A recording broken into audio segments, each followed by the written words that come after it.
What is up, Stallions fans? It's your host, Luke Miller, here with another episode of State of the Stallions. Your team, the good news is still undefeated. The Stallions survive a close one, a nail biter in Michigan this past week to move to 2-0 and cement themselves as the number one team in the USFL conference and one of only two teams left undefeated in the UFL. We're going to talk about that game. We're also going to talk about week 3. The Stallions have their home opener in Birmingham at Protective Stadium against local rival Memphis Showboats. Going to be a huge matchup there. Look forward to breaking that one down for you. And then we're going to talk about everything else going on in the UFL and across the league and with the Stallions. So thank you again for tuning in. Hope you enjoy the show. Here we go. Hey, giddy up on 3. 1, 2, 3. Giddy up.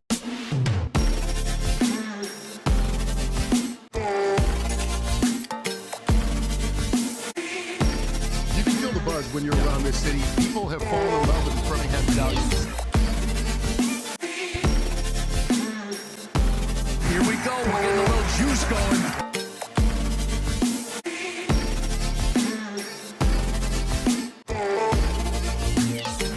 Birmingham is going to win the USFL championship.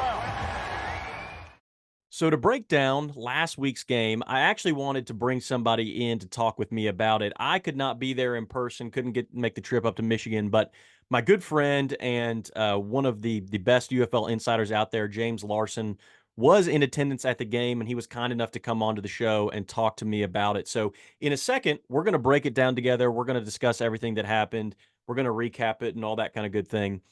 But before I do that, I wanted to go ahead and give you my star players of the week. Normally, I would do this after the recap, but since James and I sort of talked about the game, and then we also preview a little bit the game against Memphis, I wanted to go ahead and sort of give you that on the front end, and then we'll go into the interview with James and I. For my one-star player of the week, I'm actually going to cheat a little bit and give this award to a defensive unit, specifically the starting defensive line of the Birmingham Stallions.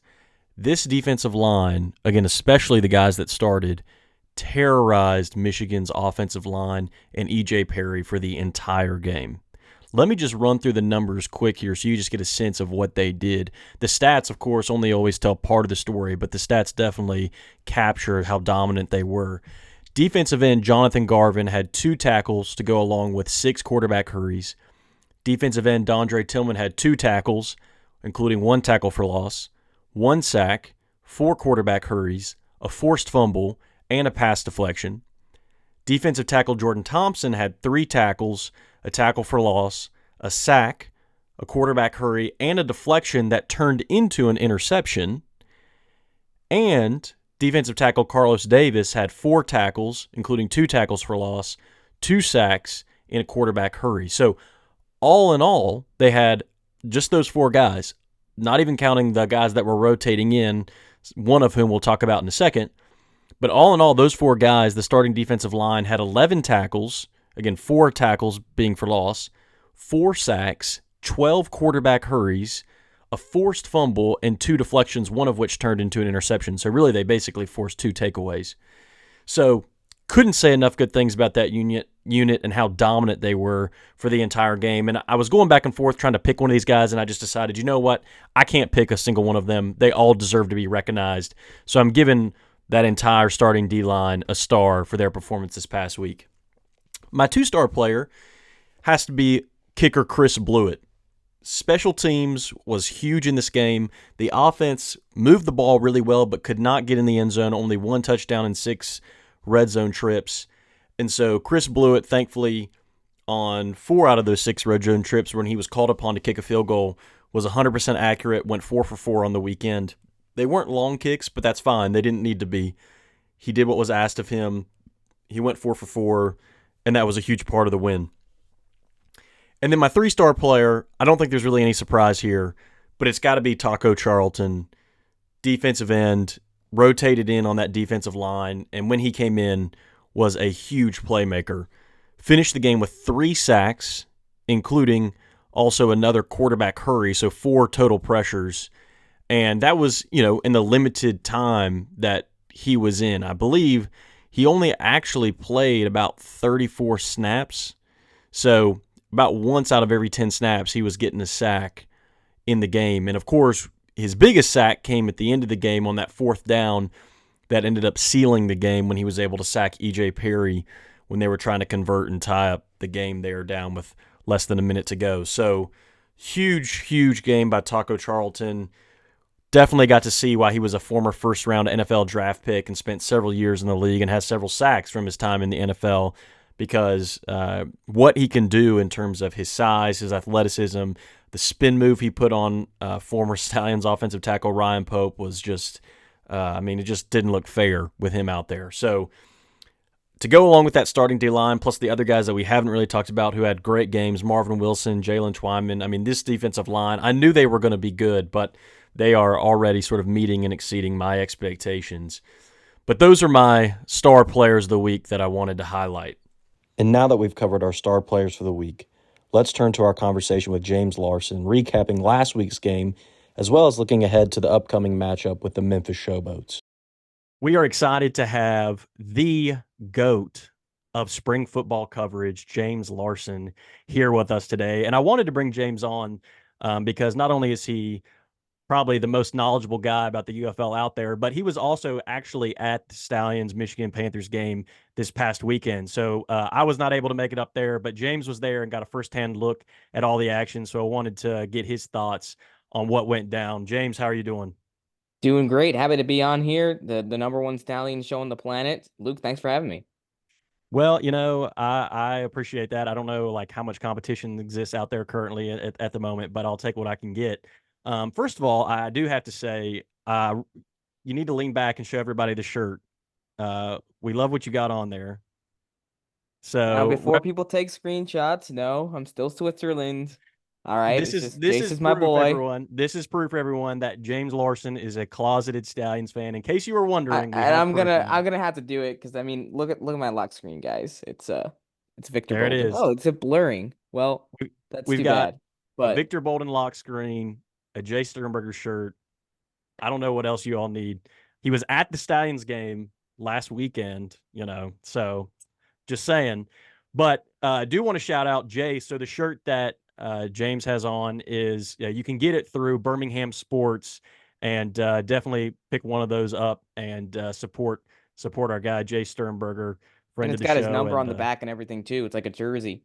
yes, Stallions legend. So definitely pick one of those up if you haven't yet. I'll add a link to the shirt in the show notes.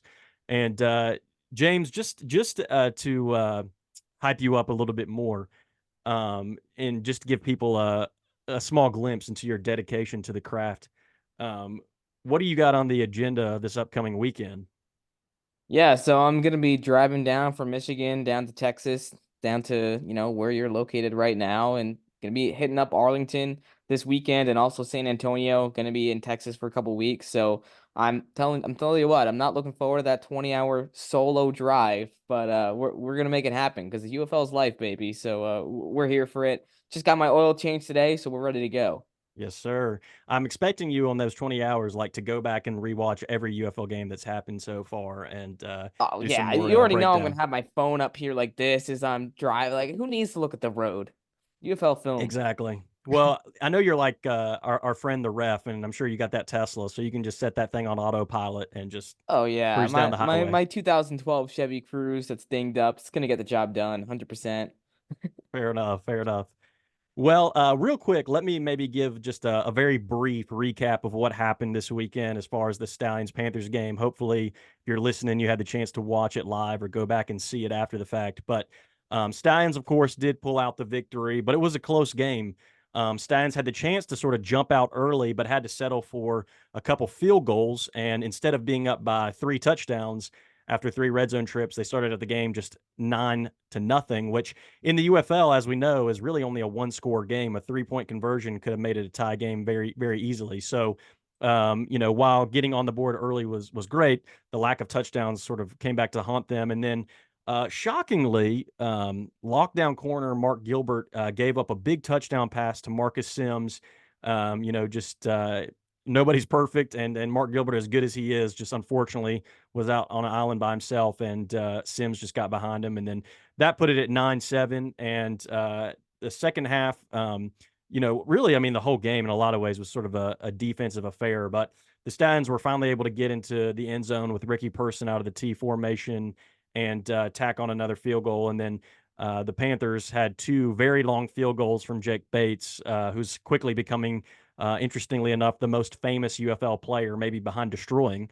This is a league for kickers, I guess. But all that to say, the final score ended up being 20-13, and it really came down to the wire. The Panthers had the ball with just about a minute to go, and were driving and had the potential to tie it up or even take the lead with a 2-point conversion or 3-point conversion, and Stallions were able to get a fourth down stop. So, James, I just wanted to ask you, I guess, out of the gate, this was your first time seeing this Stallions team up front and in person in 2024. You got the chance to see them last year, I know, in 2023 and even in 2022 with championship game and different things like that. So, any just kind of big picture, general impressions or things that stuck out to you as you were at the game this weekend? I mean, they're the back-to-back champions for a reason, right? I mean, you just look at from top to bottom, the talent that they have, and I look at the athletes that they have on their team, just seeing them on the sidelines and then watching them during the game.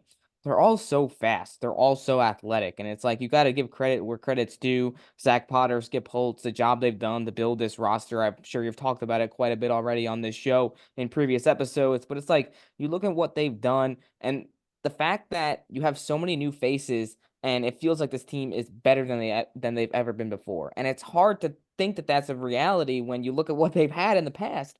But I think it's the truth. Like it's just the amount of talent that they have defensively, offensively, special teams as well across the board. They're probably the most talented team in this league right now, and that showed on Sunday. And across the board, you're looking at a team that definitely can make another championship run. Just yeah, it felt like every guy I looked at, I was like, man, this guy could be in the NFL right now.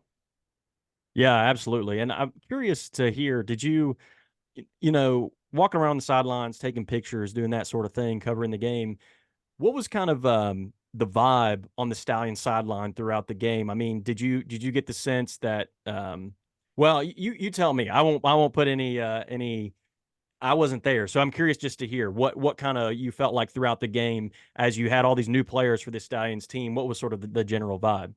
Yeah, as I was walking and running up and down the sidelines, yeah, it was a busy day, and looking at their bench, and I was behind the scenes a little bit there, and you can just tell the swag that they have. They're very confident. You can tell the coaches are in control. Like noticing a lot of Skip Holtz just talking to guys, especially Matt Corral and Adrian Martinez, bringing them in, making sure they understand what's going on, and we could even see that on the broadcast as well Mhm. for those who watched at home, which you gotta love the all access of the UFL like that. But overall, yeah, it's just a lot of guys that have trust in each other, that have faith in each other, just dabbing each other up on the sidelines, telling each other to keep your heads up. A couple guys make mistakes here and there, and it's like, all right, next play mentality. So you can see just across the board, that's the attitude that the Birmingham Stallions bring. Well, yeah, we love to hear that, and I know all the Steins fans are excited to see a little bit of that swagger at home this weekend with the first home game of the season. So that should be great, and we'll talk more about that in a second. But before we do, one of the things I like to try to do each week is just give a couple, usually three, kind of big takeaways from the performance of the Steins in the week before. And so I've kind of got my own after watching the game, but I'm curious to hear again as someone who covers this league really closely, covers all the teams really closely, and got to see the Steins up close and personal. What if you were going to give sort of, maybe kind of three specific sort of takeaways for this Stallions team from the game, what might they be? Yeah, so right off the bat, I'd say my first takeaway was defensively the way that they dominated that offensive line. I mean, to get 7 sacks and the amount of tackles for loss that they put up, I believe was 8. And across like from start to finish, when Jordan Thompson made that first sack, I was like, "Oh boy, this is going to be a rough day for the Panthers offensive line." And that trend continued. The Wes Hills, Nate McCrary, they could not run the ball whatsoever. They combined for 9 carries and I think 13 yards, which is really impressive coming from Birmingham. Because if you remember last week, Michigan, their strong suit on offense was Mhm. running the football. Wes Hills led the league in rushing yards after 1 week. So you got to give credit where Jordan Thompson, a guy who's been in this system for a while, he knows what he's doing. He had a phenomenal game, batted a couple balls at the line of scrimmage, and that interception that AJ Thomas came up with, that was tipped by Thompson. So, Mhm. just across the board, DeAndre Tillman, Carlos Davis, Taco Charlton. I mean, that guy was everywhere. I mean, and seeing him up close in person, I was like, I can see why he was a first round NFL draft pick. So that would be my first takeaway. Do you want me to do all three right now? Well, just real quick, let me just say one or two things about that real quick before you give us your second one. I was going to say, Jordan Thompson, I think, in my opinion, he is the best player that the fewest number of Stallions fans know about. He's been on the team for 3 years, and he's sort of been a steady presence, but he's never really been quite the sort of, either camera facing personality kind of. I mean, obviously he doesn't play quarterback or something like that, and he's not a name that a lot of people know, because I think when they think about our defensive line, they've thought about guys like Dondre Tillman and Willie Yarberry, who are still with us, and then obviously there's these news guys we brought in. But like every year I feel like Thompson has just gotten better. Like his first year he kind of was a rotational guy. Last year, I thought he was going to be a bubble guy to make the roster or not, but he ended up making it and sort of really working his way into more and more playing time over the season, and ended up being one of our like highest graded players according to PFF. And then this year he's worked his way into being a starter despite how good the additional defensive linemen they brought in are. And so yeah, I mean, he was a guy that stuck out to me that I thought had an incredible game, and like just every year, every week, he just seems to get better. And then yeah, you throw in there the other D linemen they've got, and we knew that group was going to be nasty, but I mean, they just they really just kind of embarrassed Michigan's O-line snap after snap. But go ahead and give us your second one. Yeah, real quick before I get to the second point, Yeah. I do gotta say Jordan Thompson, that guy, he's got a heart of gold. Love that guy. Mhm. I've known him since last year. Just the attitude, the energy he brings, it doesn't always show on camera, but on the sidelines, he's one of the guys that he's cheering people up. He's getting fired up. He's making sure that unit's staying focused, and he's just all around a fantastic person. So yeah, love that guy. Did you see the shirt he had on pregame? I don't think I did. I didn't see it like the day of, but he went back and posted a picture of it later. But it was like a Costco like $1.50 like hot dog like advertisement kind of shirt, and then like his caption was, "I got that dog in me." And that just goes to show you, like, he's a really funny guy, and like is just, yeah, like if you don't follow him on social media, follow him, especially on Instagram, because like his content is hilarious to me. Like he doesn't take himself that seriously. He's kind of a goofball, but he's a menace on the field. So yeah, great guy to have on the team. Absolutely. Okay, so for me, the second takeaway, and this one's going to be a little bit controversial. I know, Luke, you might not like this one. Yeah, So we might have first to and talk more foremost, about this one. I think what we will agree on is the two QB system is hurting both quarterbacks. Where you have two guys that are both very, very talented, and they're not really necessarily able to get into a rhythm because they're switching on and off drives. It's a little bit sporadic. Fully understand what Holtz is trying to do there, and Holtz in that post game presser was talking about how both guys are here to get film. And that's why he's trying to work this into his game plan where he can get both of those guys film.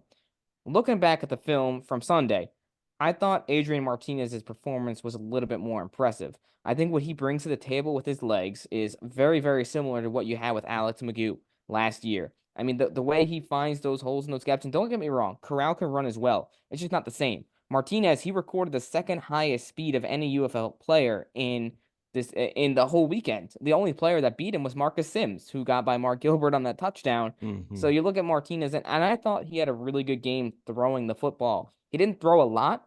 His throws, for the most part, were on point. He had a couple of drops, a couple of miscommunications. Marlon Williams dropped what would have been a touchdown. I really think he would have just, if he caught that ball, just kept his eyes on that ball, he would have waltzed into the end zone. But Martinez, the way he was able to run and escape the pocket with his legs and create offense. Like the Frank Ginda, I believe, was the spy. Looking back at the film, I think he was the spy trying to watch Adrian, and he had no chance. I mean, and Ginda is the guy that's defensive player of the year. Like he's a tremendous athlete.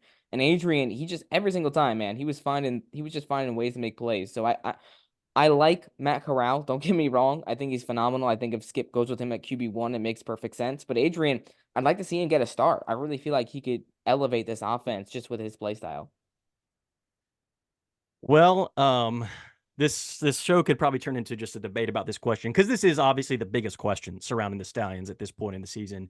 And I do agree with you on the outset that I don't really love the two QB system. Just in general, I'm not a huge fan of it. I know that we've seen some teams do it and it kind of worked. Like for example, back in 2022, I think about the Generals. I mean, they really did have a potent offense with Perez and Johnson, and those guys had two very sort of different styles of play. And we see the other teams sort of do it. Like DC kind of did it last year with Tamu and King. Tamu definitely got the majority of the snaps, but King was still used pretty regularly, and we've already kind of seen it this year with Perez and Scott and Arlington. So it's not like a uncommon thing in spring football. But if you think about the teams that have won championships, that's not really usually how it's been. I mean, the Stallions won in 2022, kind of using two quarterbacks, but it wasn't like what they're doing right now. Like, it started out the year with Alex. Once he got hurt and Jamar come in, he kind of became the starter, and Alex was rarely brought in, just here and there.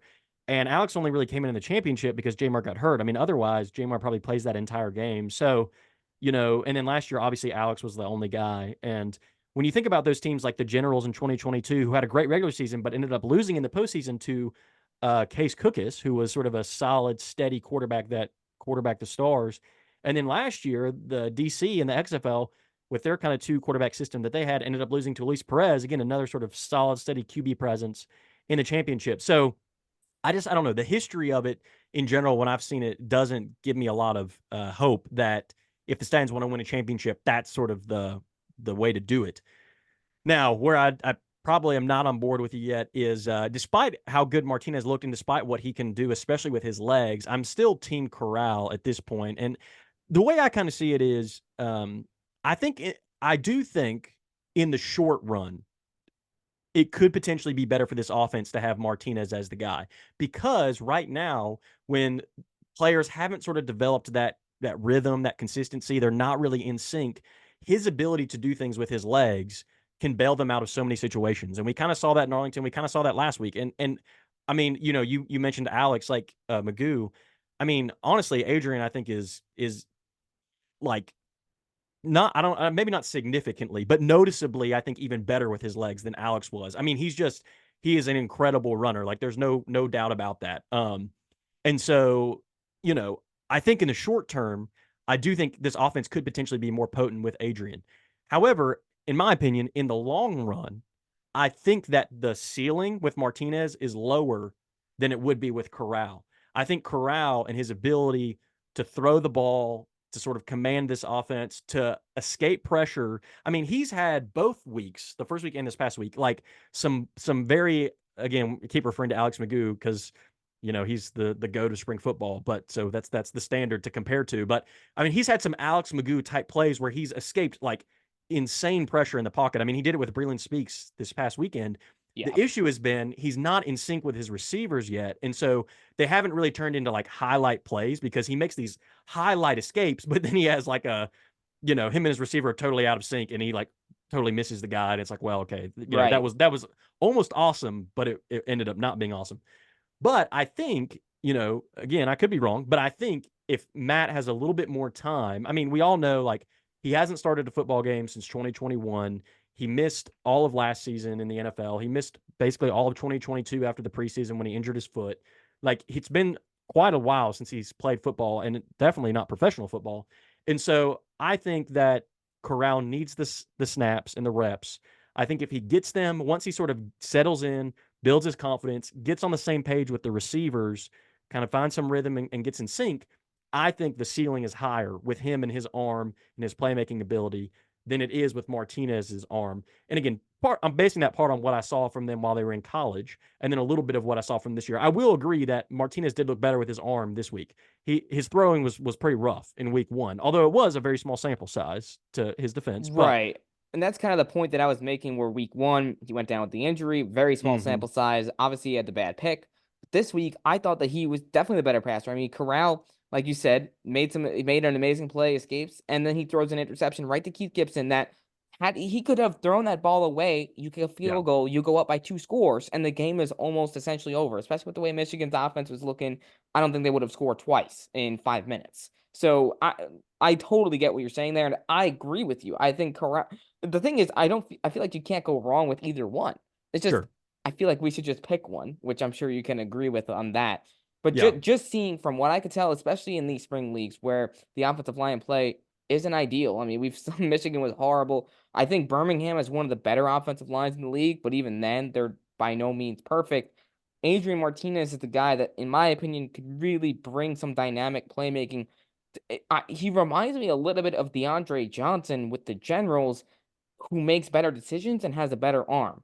That's kind of the comparison for me there. and we'll see what happens. But to your point as well, speaking of being out of sync, I thought Jay Sternberger and Matt Corral have been very out of sync. They had like 2 passes for 2 receptions, like, within the first or second drive of that first game, and since then, they haven't connected for anything. No receptions this past week for Jace, which didn't make sense. I mean, there was times where he was open, quarterbacks are still figuring things out, but hopefully we get to see him increase his productivity moving forward, because that would really help out this offense a lot.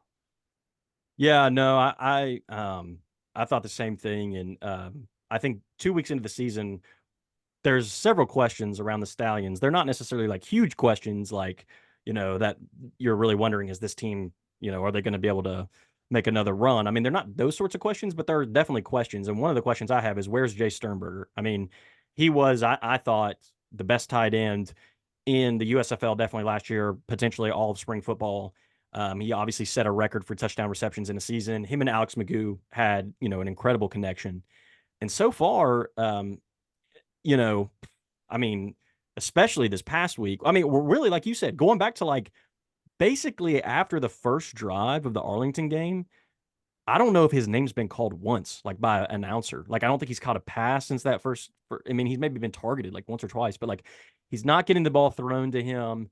Um, or when he has, like you mentioned, like they haven't been on the same page, like him and Corral. There was that one play down in the red zone where, Yep. you kind of saw it on the broadcast. Skip talked to him about it, but like Jay sort of broke kind of in, and Matt kind of thought he was going to either kind of work back or kind of work outside. So um, that's sort of been kind of true for like several of the receivers. It's not like everybody else is getting the ball all the time and Jace is just out on an island, like nowhere to be seen. I mean, no receiver for the Stallions has really emerged at this point as kind of like the go-to guy that the quarterbacks are really in sync with.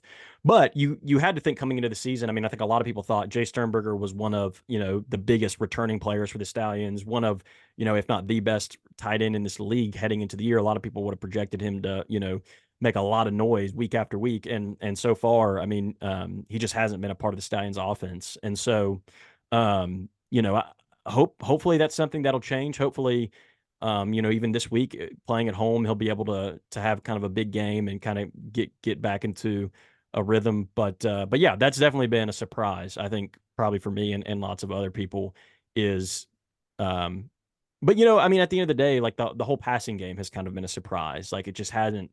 And this goes back No to the one's going off. I mean, exactly. And I think that goes back to the 2 quarterbacks thing. I mean, again, I trust Skip. He gets paid to do what he does for a reason, and I'm not in his shoes for a reason. So he knows better than I do, and he sees these guys at practice and stuff like that. But there's a quip that if you have 2 quarterbacks, you have none. And I think there's something to that. I mean, I just think, especially with the guys that we've got, I don't know. I'm not necessarily a believer long term that the 2 quarterback thing is going to be what's best for the team, because I think either one of these guys needs the opportunity to sort of settle in, be the guy, and get consistent drive after drive reps if this offense is going to reach its potential. Because the whole sort of 1 drive or 2 drive come out for a couple drives, 1 drive or 2 drive come out for a couple drives. I mean, so far at least, you have not been able to see really either of these guys get into a great rhythm with the receivers, with the offense as a whole. I don't want to say that that's the only reason for the red zone struggles this week, but I don't think it helped. So I do think that's something that, in my opinion, I would like to see Skip pick a guy and just sort of rock with him. I think at least, in my opinion, I think it should be Corral. I would love to see Matt play every snap for the next 2 games. And after those 2 games, if the offense is still struggling and he's still out of sync and, whatever, then okay, maybe we reevaluate, let Adrian have a whole game or 2. But I think if Matt got the chance to sort of just be the guy and play a full game like he did in the second half against Arlington, when he didn't have Adrian breathing down his neck, we kind of saw what he could do. But again, Skip seems pretty committed to the 2 quarterback thing, fortunately or unfortunately, depending on who you ask. So we'll see what happens. But were those your 3 takeaways? Did we cover all of them? I mean, I had another one, but Let's hear it. Let's hear it. Nothing too big. I thought DeMarcus Gates coming back was pretty big for the defense, and across the board, good grade out. His stats necessarily didn't jump off the stat sheet, but I thought just having him back, his presence. I mean, you've been without him for the last year and a half or whatever it's been since he was last in a Stallions uniform. So to have him back, and really the takeaway for me, there was one play in particular that he made that changed this game. And down the stretch, before not Michigan's last drive, but their drive with about 5 minutes left. It's third and Mhm. 2, and EJ Perry is getting to the outside, right? He has so much green grass in front of him and one man to beat. That one man is DeMarcus Gates. He just made an incredible tackle. I mean, so athletic. From the broadcast angle, it looks like he doesn't have a chance, and he finds a way to bring EJ down. If he doesn't do that and EJ scrambles for a first down, I'm thinking just based on the camera angle that we saw, he's picking up at least a 10, 15 yards in that play. We're getting Yeah. deep into Birmingham territory. Meanwhile, instead, DeMarcus makes the tackle. You force a punt, take more time off the clock, and of course, at the end of the day, Michigan did get somewhat, but they got the ball back. But even then, I mean, I feel like the Panthers, that would have been a big momentum play for them right there. And DeMarcus came up with the stop, and next thing you know, the defense wins it for them again. Yeah, no, I mean, I totally agree with you, and I remember watching that play, and, like, I remember the stress that I felt because the camera angle was, like, behind EJ at one point, and, like, you could see, and maybe this was the replay, but either way, like, you could see the amount of green grass that was, like, in front of EJ Perry, and at first, you couldn't even really see Gates, like, the defensive end sort of squeezed down, EJ pulled the ball and kept it around the edge, and it was just like, "Oh, no," and then, like, here comes Gates, like, scraping over the top, but still, like, EJ's a great runner, you're out in space, we are trying to prevent them from getting a first down, and like you said, it's only 3rd and 2, like, he doesn't need to get a lot of yards, and it's like, "Oh, shoot, here we go," and, Gates, as he often does, is able to make a huge play in space, super athletic, and come up with a, again, what I mean, there's several plays, you can't ever just point to one play, but definitely a huge sort of moment for us to not let them keep that drive alive, and get the ball back and run more time off the clock, so, he's kind of like butter, like you put it on anything, rolls, biscuits, bread, Texas toast, whatever, makes everything better. And that's just sort of him in our defense. Like he can get pressure, he can stop the run, he can cover. Like there's not really anything he can't do. And he's so athletic. Just having him out there and his motor, I could never say enough good things about him. So I agree. Having him back was huge. Yeah, Real, I just got to point out the one thing that kind of cracked me up was that shotgun celebration. yeah, That was awesome. One of my favorite pictures I got from the day. When I look yeah. back on the photo, I was like, man, that was a freaking awesome celebration. Yeah, Kenny Robinson has also kind of been he's got more of like a machine gun kind of thing going though. Like Kenny Robinson, Yeah. when he does it, it's like, it's there's a kind of like a fast recoil. Which real quick, since we're talking about great plays, I also Kenny Robinson was a guy I was really excited we picked up because I watched him all the way Oh back in the yeah, 2020 XFL, and I know what he can do. And baller. there he had an incredible play earlier in the game. It was like in the first half, I think, where Wes Hills got the ball, they pulled the guard, and Kenny was walked up to the line, and so the defensive end crashed, and the guard came to kick out Kenny Robinson, and so I'm thinking like, "Oh shoot, this is going to be a big play for them because the guard weighs at least 100 pounds, probably more than Kenny Robinson does." And I'm just like, he's about to get blasted, and Wes Hills is going to hit the crease and get 10 or 15 yards or whatever. But like zero fear. Kenny Robinson just totally just throws his shoulder into the guard, like squares the guy up as if he's like a 300-pound defensive end, like basically stiffens the guy up like a board. And Wes Hills tries to like bounce it around outside, and Robinson grabs him with his other arm and like brings him down. And I was just like, dang, that is impressive to be a safety and like go up against an offensive guard one-on-one in space and like one-handed bring down Wes Hills, who's one of the biggest, strongest running backs in this league. So, you know, I'll segue that into my first takeaway, just to give my 3 takeaways here quick. I mean, one of my takeaways was just the fact that, this is a championship caliber defense. And, last year, our defense was good enough, as good as they needed to be with the offense that we had. This year, I think our offense has the potential to be as good as the offense was last year, but we haven't seen it yet. And obviously, there's no guarantees that we will. Um, Last year in week 2, Alex Magoo was popping off, and we won 42-2, right? Like that offense we could have had that against Michigan. They were in the red zone 6 times. Like they're moving the ball super well, but they can't finish drives. And so right now, though, the good news for us is that our defense can bail us out. And when you've got guys like Gates, Robinson making these plays that we're talking about, that was obviously the encouraging thing was, okay, this team is maybe a little bit more like the 2022 Stallions team where we don't have to put up 30 or 40 points a game to kind of ensure that we're going to win. Like 20 points is enough. Because I mean, realistically, the Stallions defense has really only given up 4 field goals. I mean, they've given up 2 touchdowns, but they were both like sort of blown coverages, or, I guess the Gilbert wasn't maybe a blown coverage, but just a big time play where somebody got behind the defensive back and it was like a 50 to 70 yard bomb touchdown, which, again, they have to take responsibility for that, but it wasn't like a sustained drive where a team got in the end zone. You take out those 2 big plays, and this team hasn't given up a touchdown yet on like a sustained drive. And some of the field goals they gave up were only because like that first field goal that Arlington had, or well, maybe not the first one, but one of the field goals I think Arlington had, like there was a penalty on the kickoff return. Like they basically started the ball almost in field goal territory. So, all that to say, I think this defense, it's, right now they look scary. I mean, I think everybody thought the offense was going to be the kind of the group to watch coming to this year, just given some of the defensive struggles the Stallions had last year. Again, not that they were bad, but they just gave up a ton of yards and let teams march all over them. They just were really good in the red zone. This defense is sort of a whole nother level. And again, that starts with the defensive line and all those other guys that we talked about. No, it's a whole new animal, like you said. And I think just to touch on that a little bit, like you said, Kenny Robinson is such a big addition. There's a reason why he was in the NFL the last couple of years. And then AJ Thomas, I thought, I mean, he had a phenomenal game. Came up with that interception on the tip ball from Jordan Thompson. And honestly, man, one of the coolest moments for me in my professional photography career so far was AJ picked me to come and celebrate in front of Mark Gilbert, came over, Kenny Robinson. So that was super dope.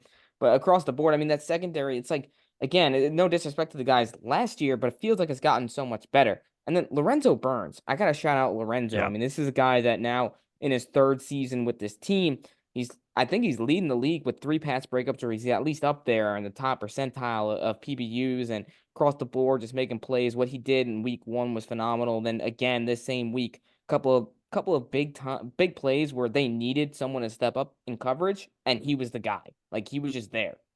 Yeah. Yeah. He's been amazing. And I think, I think one of the things in the offseason, I mean, or I guess in camp, there was a lot of questions about, well, who are the Stallions going to cut? Well, even in the offseason too, with like the dispersal drafts and everything like that, it was like, who are the Stallions going to keep? Who are they going to cut? Because they had so much talent, they were going to have to let some really good players go.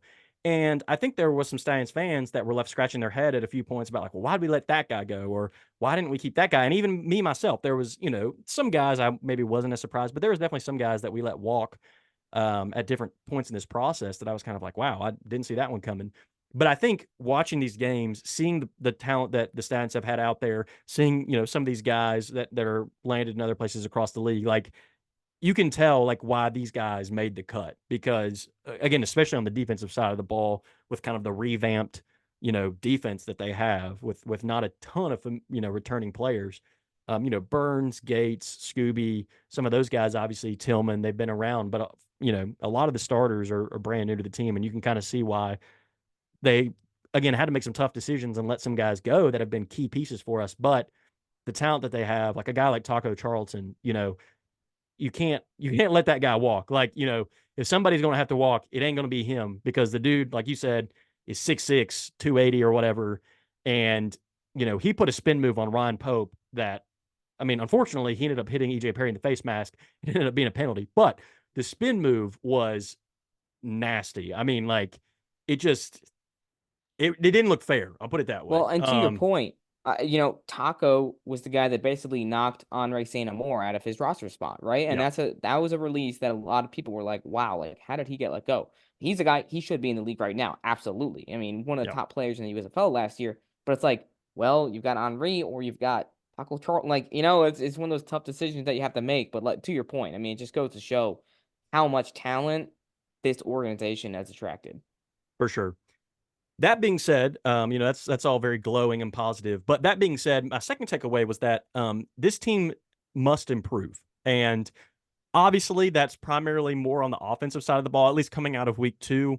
I mean, everybody's talking about it. Everybody said it. It's not some kind of, breaking news or incredible insight that we can offer that hasn't already been pointed out. Skip's talked about it a lot. But 1 touchdown in 6 red zone attempts is not going to cut it. And Michigan is a good team, But I don't think Michigan is the best team that the Stallions are going to face this season. And obviously, everybody's going to improve as the year goes on. And so, if the Stallions continue to play like they did last weekend, their defense will probably keep them in any game that they're in. I don't think they're going to give up so many points that they're going to be out of a game. But you can't win games in this league kicking field goals. And if you want an example of that, go rewatch the Memphis San Antonio game where they settled for a lot of field goals. They were really dominating the game. I mean, if you go back and look at the stats, San Antonio, I think, had like until the fourth quarter, like 1 first down or 2 first downs or something crazy. I mean, like they could not move the ball to save their life. And I didn't think in a million years San Antonio was going to come back and win that game. But Memphis only was kicking field goals, basically. They were driving, kicking field goals, driving, kicking field goals. They're only up by 16 late. In this league, that's a 2-score game. I mean, I guess that would technically be in the NFL, but it's just these teams are much more prepared to go for 2, go for 3. You throw on top of it the 4th and 12 conversion that you can do. Like the league is set up to favor offenses in those kinds of situations, which, that makes it exciting. That makes it, you always kind of stay on the edge of your seat. But what that means for offenses and what that means for teams is you can't just go around settling for field goals and expect to be able to keep that lead, right? Like, I mean, even with the Stallions were in an extremely vulnerable position. I mean, if Michigan had scored, they could have easily gone for 2, taken the lead by 1 point with very little time left, and the Stallions would have very potentially lost that game. And so, despite the fact that, for the most part, I felt like they controlled the game, they were sort of very close to kind of experiencing what Memphis experienced. So anyway, all that to say, especially on the offensive side, of course, the Stallions have to get better. They have to improve. They have to get on the same page as far as the receivers and the quarterbacks. They got to figure out the quarterback situation. If they're going to do the 2 quarterback thing, they got to figure out how to make it work better than it is. And if they're going to pick a guy, they need to pick him sooner than later, in my opinion. The good news is they're running the ball incredibly well. The top 2 rushers in the entire league are CJ Marable and Adrian Martinez. So, that's awesome. But this team likes to throw the ball, and right now it's not happening well. And again, especially where it counts down in the red zone, they're not being able to finish drives, and that's not going to cut it if they want to repeat as champions for a third year. So, Absolutely. a lot to be I mean, excited about, but a lot to clean up. yeah, and real quick to your point there, right? You look at the offense, and speaking of offenses, had Michigan had a bit more of a competent offense, like you said, that game would have had a completely different outcome, right? They're Yep. kind of lucky in a sense that the Panthers just kept shooting themselves in the foot because Yep. otherwise, definitely a different outcome. And yeah, rushing the ball, I feel like CJ Marable's the only guy that's been consistent on offense these first 2 weeks, and which is And I think phenomenal. I mean, Ricky he's Person too. I fantastic. mean, He's a great player. But you need more than just CJ Marable to be consistent. You need the whole yeah, offense to be yeah, consistent. So we'll for see. And I sure. mean, I got full confidence in Skip Holtz that he's going to figure this out for this team and specifically this offense. Yeah, I mean, the good news is, and Skip kind of mentioned this today on the radio in Birmingham, but like if the passing game kind of gets figured out and they were able to finish drives in the red zone, then again with the way the defense played, that game could have been 40-13 in the end. Obviously, it wasn't, and Michigan deserves some credit for their red zone defense. And the Stallions also shot themselves in the foot some. Like Martinez fumbled that snap in the T formation down on the goal line, and just some stuff like that. I think it was sort of a combination of the Stallions shooting themselves in the foot and Michigan playing good defense. But the good news is that like the sky's the limit, I think, for this team and with the talent they have. But right now, like, and again, Skip knows this. Skip's preaching this. It's not like, again, it's not anything like, groundbreaking, but it's just this team cannot be content with where they're at. They've really got to work to clean some of this stuff up. And then my last takeaway was Chris Blewett didn't blow it. I'm sorry. This is like the second or third time I've made that pun, and it's probably already worn out because like 50 other people have made it. But it's just, the last name, like it's just too easy. So, but what I would say is the Stallions, heading into the season, obviously first year with a new kicker, had Brandon Aubie the last 2 seasons. Everybody knows what he did in the NFL this year. Big shoes to fill. And I was excited when they brought Chris Blewett in. I thought he was very good for the Maulers last year. Week 1, he looks good, but he did miss one field goal. Now, granted, it was a pretty long field goal and it hit off the upright. It wasn't like some kind of egregious miss or something. But this week, pressure on him to make a lot of field goals. Again, they weren't super long or wasn't like a game winner, Jake Bates or something like that. But when called upon, he was 4 for 4. In a lot of ways, he's the reason that we won the game. I mean, if he misses, a couple of those field goals or something like that, then could have been a different outcome. So, it's a full team effort. Obviously, offense, defense, special teams. I think defense deserves a lot of credit, but also special teams deserve a lot of credit for the win. And so I definitely wanted to shout out Chris Blewett, and Colby Wadman did a great job punting too. I thought he didn't really get much work in week 1. I think he punted once, but he had to punt a lot more this game and had some great punts too, and kind of flipping the field and that sort of thing. So, Ryan Langan, that whole sort of special teams unit, I thought it was good to see them have the success that they had this weekend. No, absolutely. I mean, specialists, we've seen how important they are in these leagues. So many games, every game coming down is one score. Either team could win. So to have specialists that you can trust, that you can count on, obviously so important to any organization. And Birmingham, they've been lucky to have such a solid unit that has stuck together, right? I mean, obviously you have a new kicker now in Chris Blewett. You have Ryan Langan back. You have Colby Wadman back. You've had two guys that have been. These are your long snapper and your punter, third year with the team. That's really, really clutch, and I don't know if there's any other teams that can even say that they have that continuity. Yeah. Yeah, no, we're very fortunate that these guys have been able to stay together, especially as good as they've been. Like, Ryan Langan was all USFL snapper last year. Colby was an all USFL punter. Obviously, we lost Brandon, who in 2022 was all USFL kicker. But it's not like we've got, oh, they're good, but they're not the best. I mean, these guys are some of the best at their position and what they're doing in spring football. So the fact that we've been able to keep them around and have them, specifically Ryan and Colby, going into their third years is definitely huge for us. So, well, James, it's been awesome doing this. Real quick before you go, maybe just last thing here, just to kind of shift gears. Just briefly, you watch these teams, you follow this league as close as anyone. You've had the chance to see Birmingham up close and personal, and then you've also had the chance to watch Memphis over the last couple of weeks, and they've got a big showdown, big USFL conference showdown this Saturday night in Birmingham for the Stallions home opener of 2024. Maybe give us, if you would, just, kind of some of your thoughts on some things to watch in this game, and maybe a prediction as well of how you see it turning out. Yeah, this is gonna be a good one, and I feel like Birmingham is their home opener. The fans are gonna be packing protective and ready, fired up, ready to go. I feel this matchup could go one of two ways because you're looking at two teams that haven't been consistent. Yes, Birmingham is 2-0, but they haven't been consistent across the board.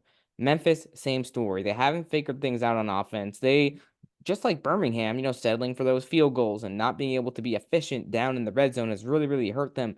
The one thing that I say that's going for Birmingham here is their run game has been consistent. Memphis has been rough. Case Cookis is basically their leading rusher. I love Cookus. I think he's a phenomenal athlete. If Case Cookus is your leading rusher, you have problems. You have something to figure out. You have a former offensive player of the year on your team in Darius Victor. You shouldn't be having all these issues. Granted, part of that's the offensive line, but we could get so detailed. We don't have to do all that right now. I'd say Birmingham's the favorite. They're at home. They've been playing well. They've been getting better from week to week. Memphis, such a tough loss. And, you look at back at week 1, and it's not surprising to see that they blew that lead.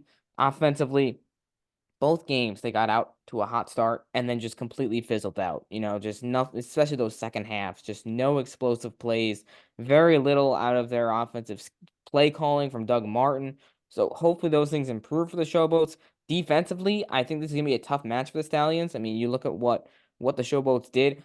The play calling there at the final stretch was very, very interesting. I mean, just giving San Antonio so much room, but generally speaking, this has been a defense that has shut down their opponents throughout most of these eight quarters that they played. So yeah, I'm picking Birmingham. Did you want me to say a score? I mean, I Sure, why feel like not? I probably should. I feel like Birmingham, they're definitely going to get over 20 this week. Jimmy Birmingham, they're gonna put up 27. Memphis, I'm gonna say around 16. Yeah, I'm kind of with you. I'll go ahead and give my score and then just add a couple quick thoughts. But I'd probably go something like Stallions 28, Memphis 13. I think similar to you, maybe just slightly bigger gap. But I mean, I do think Memphis, I personally am still pretty high on Memphis. I know a lot of people have really been fading them after their performance this past week. And I know they haven't really had a complete game yet. I mean, like you said, neither of these teams really have. But I still think Memphis is incredibly talented. I still think that, in my opinion, they definitely have the potential, if not they are the second best team in the USFL conference. They should have won last week against San Antonio. I mean, it was again, you can't let them off the hook and say that, I mean, you got to give credit to San Antonio, and they won that game, and they deserve the accolades that they received for that. But that being said, Memphis did dominate that game for really 3.5 quarters, and so they didn't take care of business to get it done. But you saw a lot of people, I think, going to that game thought San Antonio was going to kind of run away with it. I mean, I saw a lot of those comments leading up to it, and it did not look that way again for 80, 75, 80% of the game. So I think Memphis is a very good team. The bad news for Memphis is they're coming off a heartbreaking loss, and they're trying to figure some things out, like you talked about with the offense, with the run game, and they're having to go up against what seems to be clearly the best team in the league in order to get it done. That's kind of tough, it'd be nice for them to have a little bit more of a tune-up game this week, but now they're going into playing against the best team in the league in their home opener on the road. I think, you know, they've really struggled to run the ball, like you said. I don't see them getting that figured out this week. Michigan looked like the second best behind Birmingham rushing team in the league in week 1, and the Stallions front seven completely shut them down this past week. Now they're playing Memphis, a team who hasn't been able to run the ball at all, and I don't anticipate they're going to figure that out against this Stallions front seven, which means it's all going to fall on Case Cookus. He's a guy that you would like for it to fall on if it has to fall on somebody, but I just don't know that he has enough to be able to overcome what the Stallions are going to be able to do. I think, like you said, the Stallions offense have their work cut out for them. It could be a very low scoring game potentially, but I think just with the home crowd, with the energy, with a little bit of the rivalry with Memphis and all those kinds of factors, and then just the talent that the Stallions have, I just think they're able to pull it out. I think down the stretch they're able to sort of run away with it, or I mean not blow Memphis out by any means, but I think like I said, it's about a 2-score game when it's all said and done. But again, if they settle for 5 bajillion field goals and can't finish drives, then that could always change things. So we got to see if they can clean that up this weekend. Yeah, and the one final point that I'll make too is like, can Birmingham get off to a fast offensive start? Because they Yeah. haven't done that either game, right? Memphis, they've actually gotten off to fast starts offensively both these games, and then they crumble. Birmingham, I feel like if you just get like 2 good drives to start the game, can you ride that momentum? We haven't seen that yet. We've seen them having to play catch up in the second half offensively both these games. So we'll see how that goes. I think another interesting, I guess, matchup you could say is Case Cookers is going to be relatively similar to EJ Perry, and where Mm-hmm. they both use their legs, right? They're not necessarily a guy like Adrian Martinez who's going to run the ball constantly, but the way Perry runs the ball, the way Cookers continue, I mean, he was escaping that pocket left and right against San Antonio, using his legs, putting his body on the line. So that's something that you're going to have to prepare for. Are they going to run RPOs? Not necessarily, but Cookers, he can use his legs, so that's something the Stallions are definitely going to want to keep their eyes on. Yeah, for sure. They know Cookus well. With a couple things go a little bit different in 2022, it's possible that he slays the dragon and the Stallions don't win that first championship. But obviously, that's not how it turned out. But they know what he can do, and they're certainly going to have their work cut out for him. Again, he's one of those guys that you never can really count out just because of his talent and his poise and the way he's able to just win. So it should be a good game. Definitely looking forward to it. James, thanks for doing this. I think everybody sort of knows who you are in this space, but just in case they don't, where can they find some of your stuff? Yeah, so on Twitter X at James Larsen PFN is where constantly tweeting out information regarding the UFL. I mean, my account's basically at this point it's purely UFL. So if you want pure spring football, that head there. And also, of course, got to shout out pfnewsroom.com. It's where all my articles are written for. So check that out. And if you're, I know I mentioned I do photography, so at James Larsen official on Instagram, check that out. Great. Thanks again for doing this, James, and be careful driving down to Texas. Hope you enjoy all that the Dallas area has to offer and get a good game in Arlington and San Antonio. I think it's probably going to be 2 exciting games there, so glad you're getting to check those out. And look forward to hopefully getting to do this again sometime this season. Absolutely. Luke, it was a pleasure. Thanks for having me on. Absolutely. Thanks, man. You've already heard James and I talk about this upcoming game and give our predictions and break it down a little bit further, but I do want to just quickly mention my 3 keys for the game for the Stallions this weekend, and they actually are all offensive keys. The defense, there's not much you can say after their performance last week in terms of what they need to do to improve or get better. All they really need to do is just keep doing what they're doing. But for the offense, there's three things that I did want to mention. The first thing is I want to say establish the run. Now, that might come as a little bit of a surprise because the Stallions are running the ball right now better than anybody else in the UFL. They have 332 rush yards after 2 games, meaning they're averaging well over 100 yards, about 166 yards per game right now. The next closest team is the St. Louis Battlehawks, who only have 172 rushing yards. So the Stallions have almost double the next closest team in terms of running the ball. So nobody's running the ball as well as the Stallions right now. So you might come as a surprise that I say they need to sort of establish this as a key to the game, but it's really a situation where it's sort of, an unstoppable force meets an immovable object because the Showboats' rushing defense is better than anybody else in the league right now. They've only given up 78 yards through 2 games, which, again, is less than 40 yards per game on the ground, which is really impressive. Only 39 yards per game on the ground. So you've got an offense averaging 166 yards on the ground.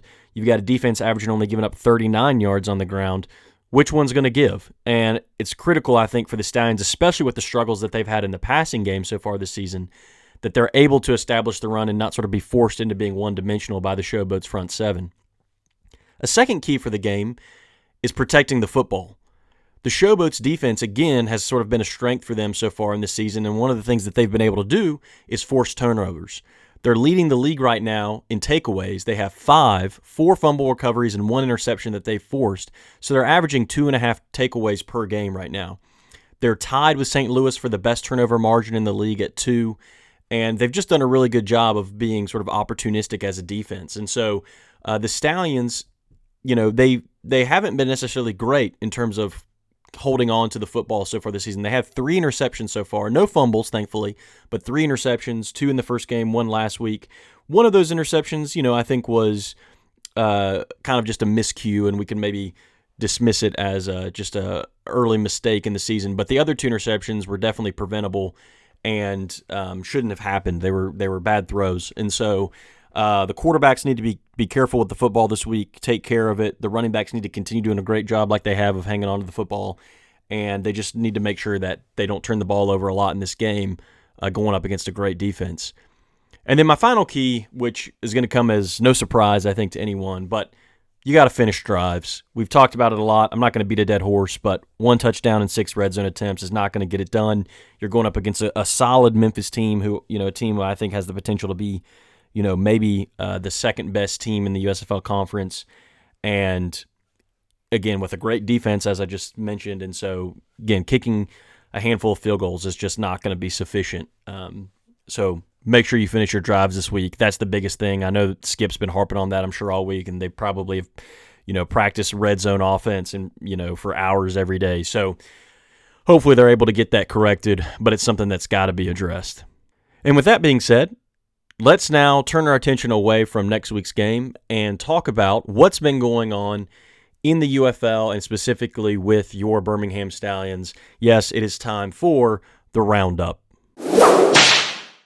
So the first thing to talk about is something that is very exciting and hopefully you can participate in tomorrow night, Friday night at 5 p.m. at Ghost Train Brewing in Birmingham. There is going to be a meet and greet with Coach Skip Holtz and the 2024 Birmingham Stallions. But it won't only be a meet and greet with them. It will also serve as a ring ceremony for the 2023 championship team. So definitely come out if you can. It's going to be at 5 p.m. We'll have players there from last year, players there from this year, Coach Holtz. I'm sure lots of other people with the league. Again, rings will be presented. It's going to be an incredible time. So definitely try to make it out if you can. And then on Saturday, of course, the Stallions will have their home opener at Protective Stadium at 6 p.m. It will be Champions Night, which means, one, the Stallions will be recognizing the 2023 championship team. And in order to unveil the banner that they're going to have at the stadium, some very exciting news came out that former MVP and quarterback Alex Magoo will be in attendance to help with that. So it's going to be really awesome to see him there. I've had other players reach out to me like Davion Davis who say he's going to be there as well. So definitely don't want to miss the game, obviously, just in general, but it's going to be a really special night with those guys back from last year and recognizing them and celebrating them the way they deserve to be. So definitely be there if you can. And then they're also going to be celebrating some other champions like the UAB men's basketball team who won their conference championship and the Sanford men's basketball team who won their conference championship. And both teams had the chance to participate in March Madness. So it's going to be a really fun night to celebrate all the incredible sports achievements that are taking place across the city of Birmingham. Just so you know, there will be a Horseman-sponsored tailgate from 1 to 5 p.m. at the corner of the green lot, where the gravel parking lot just to the east of Protective Stadium, right there at the corner there. The Horsemen will be hosting a tailgate from 1 to 5. So definitely check that out before the game if you're going to be around the stadium. And as a part of that, the Stallion Stampede will be taking place at 3:45 p.m. So if you haven't heard of that, don't remember that from last year, the players are basically going to walk from the hotel over to Protective Stadium. And so last year what we'd like to do is kind of form a line along the sidewalk where they make that trek to say hello to them, cheer for them, let them know that we love them, are supporting them, and are ready for the game. And so if you're able to make it out in time, definitely show up there on the west side of Protective Stadium near the west entrance. And you'll see a group of us hanging out there, and be there and be ready to be loud and cheer on the team as they enter Protective Stadium and get ready for their first home game of 2024. As far as TV ratings for this past week, again, overall, I thought they were fairly good. I mean, of course, they could always be better, but all things considered, we didn't see a massive drop-off from the previous week like we have in past seasons of spring football.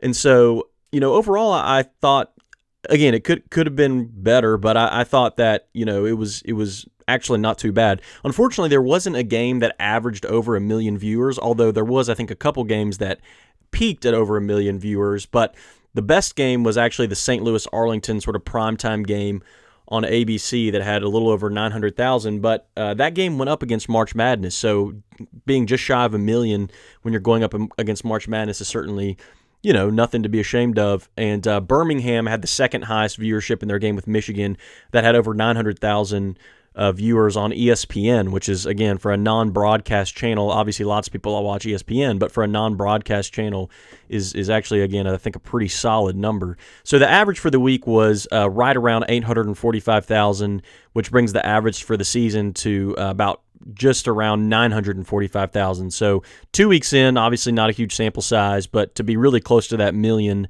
number is pretty nice, I think.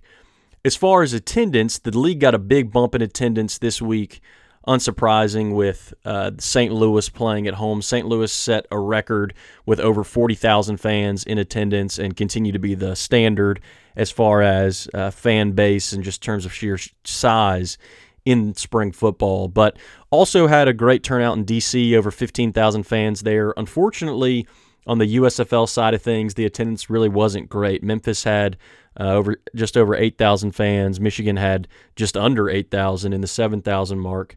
And so, sadly, those two teams combined were about the same as D.C., and then, all three of them combined were less than, about 10,000 less than St. Louis. So, some pretty significant gaps in terms of turnout in some of these different markets, and I know that's something the league is going to continue to look at and try to see if they can remedy. The average for the week was just under 18,000, which overall I don't think is a bad number, but again, that's very much sort of buoyed by the St. Louis turnout. And hopefully this week we get a great turnout in Birmingham. So far, the USFL teams have sort of been getting drugged through the mud for the lack of attendance and the lack of people showing up and supporting. And there's not much you can say to defend that, but hopefully the Stallions can reverse that trend and we get a really great turnout at Protective Stadium on Saturday night. So just a couple other things here. One thing I wanted to mention quick is that the league did announce a new merch partner, Official League. That's the name of the company. They actually make vintage sort of hats and other kind of merch, and looked at some of their stuff. I wasn't super familiar with them, but I actually had somebody reach out to me who really likes their stuff and say, oh, this is really great for the league. So they have a great reputation. They have really cool merch, really unique merch, and really excited to see what they come up with for the Stallions for the rest of the teams. Their first drop is going to be April 17th, so next week we'll hopefully get to see that. And then power rankings heading into week 3. I actually kept things pretty similar to the previous week. I only ended up moving around Memphis and San Antonio. I had Memphis at the 2 spot, San Antonio at the 3 spot, and for the majority of that game, as we talked about, I looked like I thought I was going to be right, but unfortunately they couldn't pull it out. So I got to give credit where credit's due and bump the Brahmas up to number 2. But still have Michigan at 4. I mean, I think they hung in there with Birmingham during the game. Birmingham did shoot themselves in the foot some, but I mean, Michigan has a really good defense and a good team. They just got to get some things figured out on offense. And then, as far as some of these other teams, I mean, the Battlehawks pulled out the win. So did DC, Arlington, and Houston sit at the bottom with their 0-2 records. But I think overall there's a lot of parity in this league, and I don't think the gap between 1-4 or 3-7 or anything like that is actually a massive gap. I think any of these teams, while it's pretty clear that Birmingham, for example, is a good bit ahead of Houston, it's a long season. There's still 8 more games to be played, and I think any of these teams still could certainly turn things around, whether they've gotten off to a bad start or if they've gotten off to a good start, fall off and not have a great season when it's all said and done. So I think right now nobody's really separated themselves clearly from the pack. And then based on that, let me give my predictions for the upcoming slate of games this weekend and wrap up with that. I've already kind of said that I project Birmingham to win in their game. As far as the other USFL game, I'm going to go with Michigan. Something to watch is that E.J. Perry has been on the injury report, so it's unclear his status and how healthy he is and if he'll be able to play. I'm assuming that he will, but that is something to monitor. Houston, they lost their quarterback, Jarrett Guantano, who was the starting quarterback. They've lost him for a while, so Reed Sinnett will be the starter. But the offense actually looked better, I thought, with him in there in the little bit that I saw. So, that's kind of an interesting game. I think it's actually going to be a pretty close game, but I think Michigan's a little bit better team, and I'm going to go with them pulling it out. I think it'll probably be a low-scoring affair. I'm going to say, we'll say 20 to 16. And then as far as the XFL conference games, we've got Arlington and DC. I still like DC in this one. Both of these teams I haven't been super impressed by, but I do think I trust DC a little bit more. Obviously had them higher in my power rankings. They actually pulled out the win last week. Arlington did not, even though it was a very close game with St. Louis. So I think this is also going to be actually a very close game, but I'm going to give the edge to DC. I'm going to say DC wins 24-22. And then for the other game, which is a very interesting game, St. Louis and San Antonio, I'm still not quite as high on San Antonio as some other people are. I mean, obviously they're a very good team. I'm not saying that, that's not true, but I'm just still not totally sold on them. They looked really good for the first half of their first game. They didn't look good for the second half, and they didn't look good for, again, 90% of their game last week. So St. Louis, they pulled out the win in a very close one last week. They probably definitely could have, maybe should have won in week 1 against Michigan. So I think St. Louis does have a pretty good team. I don't know. I think this is probably, in my opinion, the Birmingham-Memphis game is definitely an exciting game, but this might be the game of the week. Because I do think it could be really close and a really good game and come down to the wire. I'm actually going to go with St. Louis in what might be considered an upset playing down there in San Antonio. I think with A.J. McCarron and them starting to find their groove a little bit, getting that first win under the belt, I think they figure it out here. San Antonio, they had to rely on some last-minute heroics last week. I don't think they get the same thing this week. So I do think it'll be close, but I think San Antonio wins it. I think it's a little bit higher scoring affair than some of these other games. I'm going to say St. Louis. I think I said San Antonio a second ago. St. Louis pulls it out. We'll say 32-29 in a nail-biter down in San Antonio. So that'll do it for this week's episode, folks. Again, hope you enjoyed it. Hope you enjoyed the interview with James. He's as knowledgeable as anybody out there about this stuff, especially league-wide. So it was really great getting to kind of break it down with him. Hope to see you at the game Saturday night at Protective Stadium. I'll be there. Definitely say, hey, if you see me, I'll be floating around before the game at the Horseman tailgate or other tailgates and the Stampede and everything that we talked about. And then obviously be there, on the field and in the stands Saturday night for for the Stallions' big showdown with the Memphis Showboats. So can't wait. Really looking forward to it. Thank you again, as always, for all the support. Make sure you tell somebody else about the game. We really need to pack out Protective and show this league that we have one of the strongest fan bases that's out there. So make sure you tell a friend, bring somebody with you, and I look forward to seeing you there.